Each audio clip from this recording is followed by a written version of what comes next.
Orang harus paham ini. Assalamualaikum warahmatullahi wabarakatuh. Warganet yang berbahagia, kita bersyukur hidup di Indonesia sebagai negara yang merdeka, sebagai tanah air kita. Mari cintai tanah air kita ini agar kita bisa melaksanakan perintah Allah dengan sebaik-baiknya. Dengan tingkat kepuasan yang akan sampai 82,2%, banyak yang meyakini, analis politik satu suara mengatakan bahwa Jokowi adalah Kingmaker 2024. Yusril membuat Demokrat kubu AHY terancam tamat. Ada Pak Muldoko sebagai pemohon. Saya tidak mewakili Pak Muldoko. Boleh dibaca itu di dalam teksnya itu, permohonan itu 4 orang ada namanya, alamatnya jelas, dan tidak ada nama Pak Muldoko di situ. Walaupun orang bilang, oh, nanti Pak Muldoko kan bermain di belakang. Ya saya bilang kalau itu politik ya bisa aja AHY di depan, tapi di belakangnya wah ini ada Pak SBY di belakangnya, orang bisa aja ngomong begitu. Siapa yang melarang orang ngomong seperti itu kan? Judicial review ini idealnya diharapkan untuk melahirkan sebuah kepastian hukum, bukan sebaliknya kemudian akan melahirkan ketidakpastian hukum, kekacauan hukum, dan instabilitas hukum dalam melahirkan keadilan dan kepastian hukum. Ya, seperti kita ketahui bahwa masalah bayar-membayar itu kan adalah masalah hubungan antara advokat dengan kliennya. Advokat itu penegak hukum sama seperti polisi, jaksa, hakim. Hanya bedanya polisi, jaksa, hakim itu dibayar oleh negara pakai uang rakyat. Kalau advokat tidak dibayar oleh negara, oleh uang rakyat, dia dibayar oleh klien. Berapa klien itu mau membayar? Kesepakatan para pihak itu. Kenapa dipersoalkan? Kalau ada konflik, kemudian dibawa ke pengadilan, itu harus dihormati. Itu adalah langkah yang sah dan konstitusional dan tidak bisa dilarang oleh siapapun. Pada saat 4 orang mantan kader Demokrat dari kubu KLB Deli Serdang menggunakan jasa Profesor Dr. Yusril Iza Mahendra sebagai pengacara untuk menggugat ADART Partai Demokrat, mereka kebakaran jenggot, mulai Andi Arief atau mungkin kader-kader yang lain, nampak sekali mereka ketakutan setengah mati. Tapi manakala ada pembiaran, para hulu balang, para kerucu-kerucu Partai Demokrat itu bersuara menyerang Yusril Iza Mahendra, saya jadi bingung. Jangan-jangan memang ada yang aneh di ADART Partai Demokrat. Jadi ini menurut saya adalah Sandiakalaning Partai Demokrat cabang Cikeas. Karena saya melihat mereka ketakutan setengah mati. Beberapa elit dari Demokrat menyebut pakar hukum tata negara Yusril Iza Mahendra pernah menawarkan jasa kepada mereka dengan biaya 100 miliar untuk menangani perkara partai. Hal itu disampaikan Ketua Bapilu Demokrat Andi Arief lewat akun Twitternya. Selain Andi, politikus Demokrat Rahlan Nasidik juga menyampaikan hal yang sama. Merespon tudingan itu, Yusril dengan membantah, ia menegaskan prinsip advokat adalah pasif dan ia konsisten dengan kebijakan itu. Advokat itu pasif, dia tidak boleh menawarkan jasa kepada orang lain. Selama ini saya tetap konsisten dengan hal itu, kata Yusril saat dimintai tanggapannya pada Rabu kemarin. Terkait alasannya mau menjadi kuasa hukum Demokrat kubu Muldoko, Yusril menekankan seorang advokat bertindak secara profesional dengan mematuhi undang-undang dan kode etik advokat. Jadi kan pengujian formil dan material ADART partai ke MA ini merupakan suatu terobosan hukum, kata Ketua Umum PBB ini. Bagi Yusril, partai adalah instrumen penting dalam menyelenggarakan negara dan membangun kehidupan yang demokratis. Oleh sebab itulah ADART Parpol yang pembentukannya didasarkan atas kewenangan dan delegasi undang-undang tidak boleh menabrak Undang-Undang Dasar 45 dan undang-undang.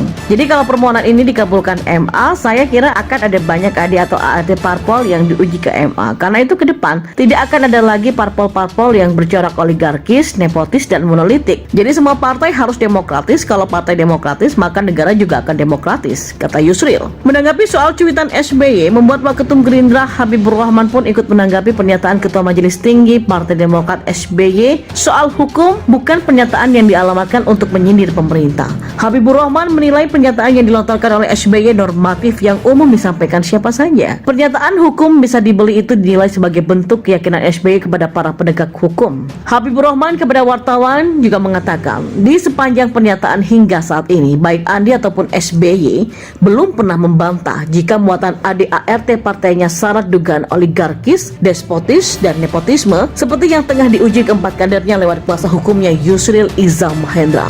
Andi Arief dan SBY malah terus membelokkan isu gugatan hukum ke ranah hubungan pribadi SBY dengan Yusril. Itu dikatakan Wasekjen Partai Bulan Bintang Solihin Pura pada Rabu kemarin. Menurut Pura, sejak awal memang Andi Arief terlalu halu, kerap berimajinasi lewat serangan sporadisnya. Ia benar-benar mengidap sindrom paranoid, seolah merasa kalah sebelum bertanding di meja hukum. Makanya ia gencar menggeser isu ke arah paling pribadi sampai berhalusinasi soal bayaran profesi pengacara. Ia sepertinya khawatir kalau nanti di sidang akan banyak fakta yang terkuak terkait dugaan muatan ADART Demokrat yang diduga syarat aturan yang tidak sesuai dengan undang-undang seperti cenderung oligarkis, despotis, dan juga nepotis, ujarnya. Dan jika muatan ini ada dalam AD atau ART Partai Demokrat, hal ini jelas bertentangan dengan demokrasi. Karena itu ia berusaha mati-matian membela untuk melenggangkan kuasa segelintir elit di Partai Demokrat demi memenuhi hasrat oligarkis. Dan ini jelas musuh demokrasi sesungguhnya. Dengan cara itu pula, makanya tidak heran jika mereka mati-matian dengan menghalalkan segala cara untuk menggagalkan jalan hukum yang ditempuh keempat mantan kader Partai Demokrat yang terzolimi haknya.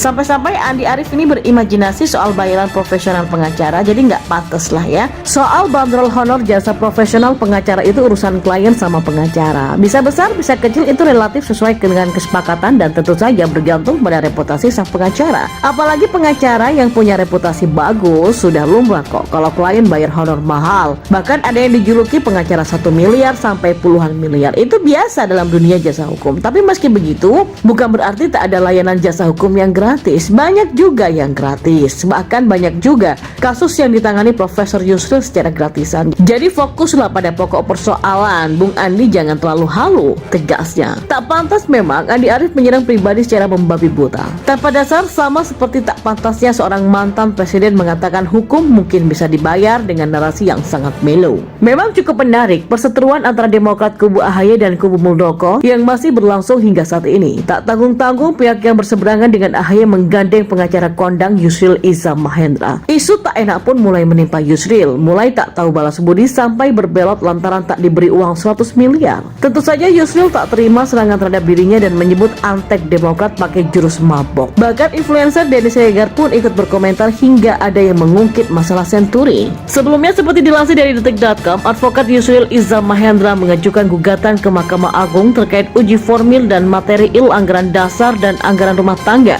atau ADART Partai Demokrat era Agus Harimurti Yudhoyono. Salah satu sorotan Yusril terkait AD atau ART Partai Demokrat ini ialah soal kewenangan majelis tinggi yang begitu besar dalam Partai Demokrat. Poin ini akan diuji apakah sesuai tidak dengan asas kedaulatan anggota sebagaimana diatur dalam undang-undang partai politik. Majelis tinggi partai di Demokrat memang punya kewenangan tinggi. Misalnya perihal penyelenggaraan KLB yang termaktub dalam anggaran dasar Partai Demokrat bab 10 tentang permusyawaratan partai dan juga rapat-rapat, yaitu tepatnya pada pasal 81 ayat 4. Selain itu, mengenai KLB diatur dalam pasal 83 anggaran rumah tangga atau ART Partai Demokrat bab 7 tentang permusyawaratan dan juga rapat-rapat. Dalam hal ini, Ketua Majelis Tinggi Partai yang merupakan SBY punya kewenangan yang begitu tinggi dan tak terima digugat oleh Yusril. Sang mantan beserta kroninya pun ramai-ramai menyindir Yusril di akun Twitternya. Menanggapi serangan gila-gilaan Demokrat ke Yusril, Denny Siregar dan netizen juga tak kalah garang menyentil Demokrat Pak Mantan. Seperti kata Denny Siregar, untuk maruah partai yang selalu terlihat wah dan berkuasa 10 tahun, keluarin duit 100 miliar aja untuk pengacara papan atas gak mau. Nah, itu kata Denny Siregar. Netizen lain pun bahkan menautkan berita mengenai tuduhan korupsi senturi SBY oleh Anas Urbaningrum.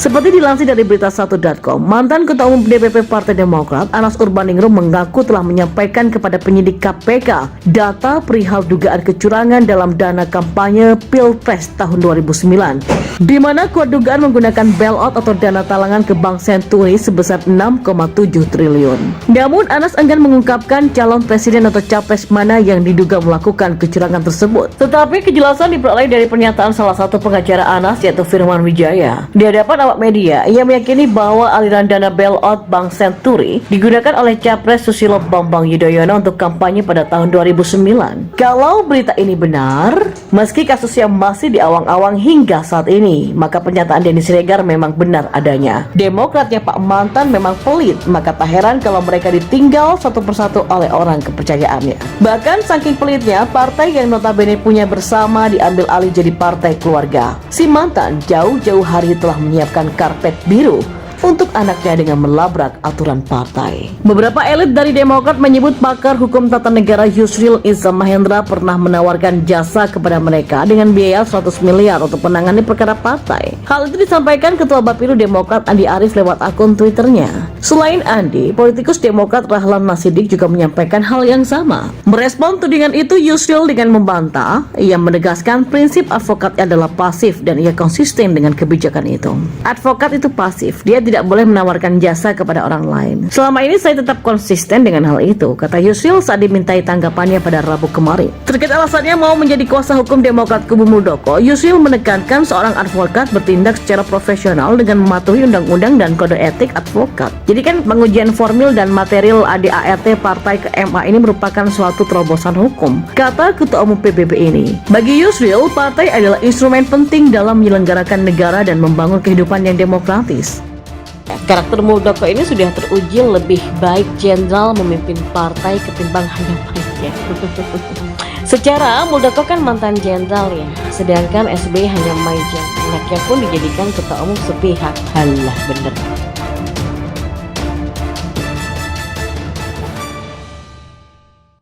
Semoga Allah senantiasa menuntun kita di jalan yang diridhoinya. Aku qouli hadza, astaghfirullah li wa lakum. Wassalamualaikum warahmatullahi wabarakatuh. Terima kasih.